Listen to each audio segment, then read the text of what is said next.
¿Se duchó? ¿Te duchaste? Sí, ¿Te duchaste? sí, pues. ¿Y en cuánto rato te duchaste? ¿Cuánto te demoraste? Debo ser honesto y franco. ¿Te cuesta? Me cuesta llegar a la meta de los 3 minutos. Por distintos motivos ya lo vamos a conversar, pero queremos saludar a la ministra del Medio Ambiente, Carolina Schmidt, que sí se duchó en 3 minutos. ¿Hoy día también? ¿3 minutos? También. Y con pelo. Y con pelo. Ahora, es un desafío, sobre todo para la que tenemos... Pero es que nos estaba dando técnicas, que ya les vamos a contar para que esa ducha dure 3 minutos. Sí, bueno, pero antes... Hay un spot que ha generado bastantes reacciones y que queremos ver antes de conversar con la ministra, mire. En 3 con 3 pasos. Al entrar a la ducha, te lavas el pelo. Luego cierras la llave y te echas jabón. Finalmente abres la llave y te enjuagas por completo. ¡Listo! ¿Y usted, ministra? ¿Cómo va? Aquí vamos, Peña, súper bien. ¿Cómo vas tú? Listo, lo logramos. Y en menos de 3. La escasez de agua es uno de los problemas más graves que tenemos en Chile hoy. Y una de las consecuencias del cambio climático. Cuida el agua. Súmate a esta campaña y dúchate en 3. En 3 con 3 pasos. Ya. Al entrar a la Ahí ducha, estaba entonces este spot que ha generado todo tipo de comentarios. La ministra decía, qué vergüenza, me da vergüenza todavía verme saliendo de la ducha. Algo muy íntimo, pero que ha servido, ministra, para tratar de generar conciencia. Yo no sé si para la gente en el fondo será fácil o no esto de apagar el agua entre medio, pero ¿cuál es el objetivo de esta campaña? Bueno, generar conciencia que justamente a Chile y nuestro medio ambiente lo cuidamos todos. Tendemos a pensar que eso es responsabilidad de otros, cuando el impacto que cada uno produce con nuestro propio actuar es el que genera el gran, yo diría, problema que tenemos en el mundo hoy, la suma de todos. Por lo tanto, todos tenemos que poner un gramo de arena, tener conciencia cómo podemos ir cambiando nuestras costumbres, ¿verdad?, para cuidar mejor de nuestro planeta. Sí, cuando lo llevamos a cifras, porque claro, esto es tan cotidiano, ni más ni menos que ducharse, algo del día a día, pero si lo llevamos a litros de agua, el 60% del agua que se utiliza en las casas es sanitario, baño. Sobre todo la ducha. En 3 minutos son 36 litros, más o menos. En 5 minutos, 60 litros y suma y sigue.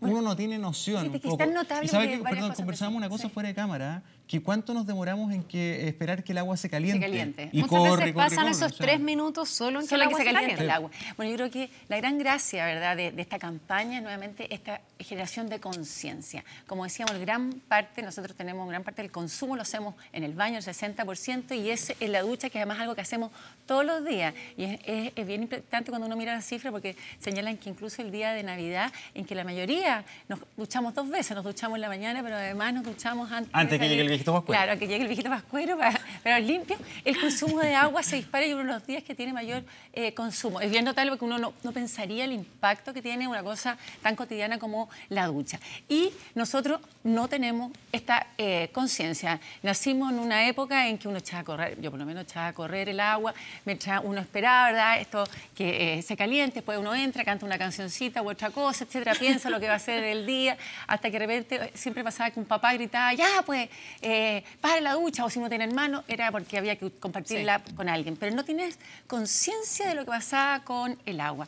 Hoy sí tenemos que tener conciencia que todos nuestros actos tienen implicancias en nuestro entorno y que sí podemos hacer algo para cuidarlo. Ministra, recogiendo el guante y coincidiendo en que tenemos que tomar conciencia de esto, y no solamente la ducha, lavar ropa son 285 litros, hay que procurar que sea carga llena, carga completa. No usar el WC como basurero porque cada descarga son 12 litros. Ok, todos tenemos que hacer un esfuerzo. Regar de noche, ojalá. Regar de noche. Lavar y separar el agua. Lavar y separado. Sí. El lavar y enjuagar, ¿no? Sí. Todo con la llave. Claro, hacer como la lavaza y un enjuague. Ministra, pero cuando vemos las cifras de en qué se usa el agua fundamentalmente en Chile, son bastante fuertes. El 59% del agua es de uso forestal, casi el 60% del agua forestal, 37% agrícola. El diario El País, a raíz del Día Mundial del Agua, sacó una nota bien larga en torno a la situación de Chile y las paltas que llegan a Europa que están secando Chile. Habla del caso de Petorca, en fin. Entonces mucha gente dirá, ok, yo hago el esfuerzo, me ducho corto, en fin. Pero oiga, la mayoría de esto se va en las forestales, en la agroindustria. Ese es un tema muy relevante. Tal como tú señalas, hay distintos usos del agua. El más importante es el uso agrícola. El 72% del agua va a consumo agrícola. Uno piensa siempre en las industrias. Me decía, hoy no, las industrias, la minera. La minera utiliza menos del 4%, la industria el 7%, y nosotros en nuestros hogares utilizamos el 12% en nuestra casa. ¿Qué es lo que tenemos que hacer? Tenemos que hacer en todas las áreas, tenemos que tomar conciencia de la escasez hídrica. En el sector agrícola, la importancia de cambiar nuestro sistema productivo a sistema de gotas por goteo, al riego por goteo. La diferencia entre un riego al barrido, digamos, ¿verdad?, versus el riego por goteo es gigantesca. O sea, nosotros lo que tenemos que hacer es, uno, tenemos una situación, el agua es un recurso escaso, ya no es un recurso ilimitado como pensábamos ahora. Nosotros tenemos el 79% de las comunas con decretos de escasez hídrica, que implica que hay que tener planes justamente para cómo se recuperan los acuíferos, cómo se generan condiciones Ministra, pero para se le recuperar está el haciendo agua. esa exigencia a las industrias. Pongamos el ejemplo de las paltas, por ejemplo, Sí. que es además una denuncia que venimos escuchando hace tiempo en Sí. Petorca. Además hay un problema y un daño a la imagen país. Se titulaba como las paltas que secan a Chile, porque hablan de la gran cantidad de agua que requieren para su producción.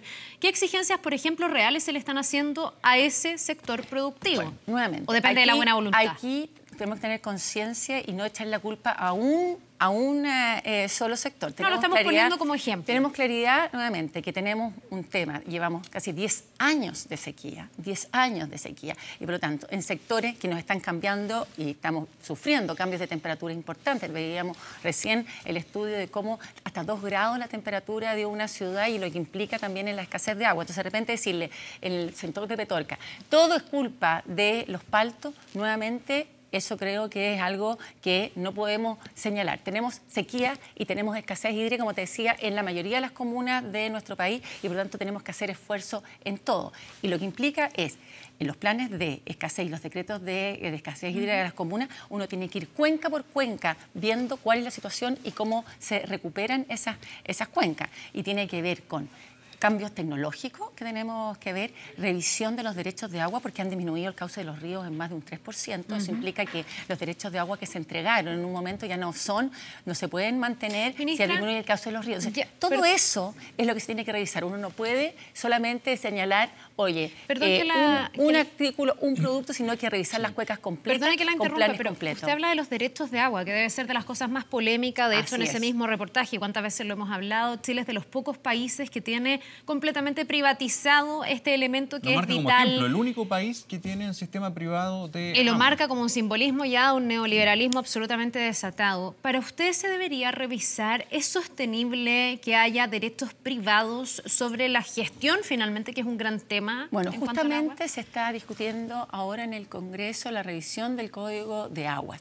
Y es un tema muy importante porque se tiene que privilegiar el consumo humano como un derecho humano de primera necesidad. Pero ha dicho el ministro del MOP que eso, se van a entregar derechos, dijo a perpetuidad, después lo arregló y dijo no, en realidad indefinidos. Nuevamente, tal como se ha señalado, esta es una discusión que está en el Congreso, que tenemos que tener y teniendo claro que tal como se estableció en la indicación que presentó el gobierno, esto tiene que ser que el agua sea establecido un derecho humano de primera necesidad y ver cómo se generan condiciones para darle estabilidad en la entrega de los recursos a las personas, evitando que se genere lo que es la especulación del agua, que ha sido uno de los problemas que se ha producido, pero permitiendo darle tranquilidad y seguridad a todos los actores, pero sobre todo garantizando que se recuperen las cuencas que hoy se encuentran en problemas. Tenemos 101 cuencas en nuestro país. Muchas de ellas están con problemas casi el 46%, lo que requiere una revisión completa de los derechos que se entregan. Perdón, a esas ¿y cuencas esto y lleva a que los sea un bien de recuperación. uso público? Ministra, Maya, yo sé que la discusión está en el Parlamento, pero usted en lo personal, ¿usted cree que el asunto del agua requiere un mayor control o mayor presencia del Estado en la gestión, toda vez que, por ejemplo, tenemos ratificados acuerdos en la ONU que lo garantizan como un derecho humano, que tiene que ser un resguardo? ¿Tiene que haber una mano del Estado un poquito más Bueno, por presente? supuesto, y por eso, justamente por eso se han establecido indicaciones de la reforma del Código de Agua para preservar y poner el recurso, ¿verdad?, como prioritario en su preservación y dándole al consumo humano la primera prioridad.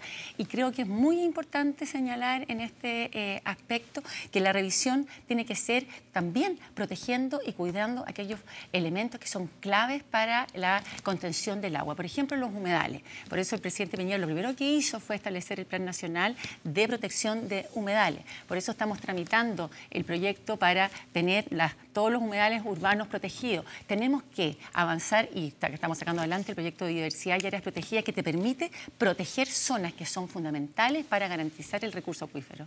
Bien, pues ministra, le queremos agradecer por esta entrevista. Obviamente uno se puede meter a la página del ministerio, uno puede encontrarlo en redes sociales también, para tener como un manual de qué hacer. Y también vienen para las industrias, para la minería, para todos. Así que esto es algo, ojalá que no quede en la buena ejemplo diario. Ministra, y que se fiscalice efectivamente y se exija también que todos hagamos nuestra cuota de esfuerzo. Y que todos tenemos conciencia que finalmente a Chile lo cuidamos todos. Así que vamos y probamos. Institución 3. Gracias, ministra. Gracias, ministra. Que le vaya bien. Nos vemos.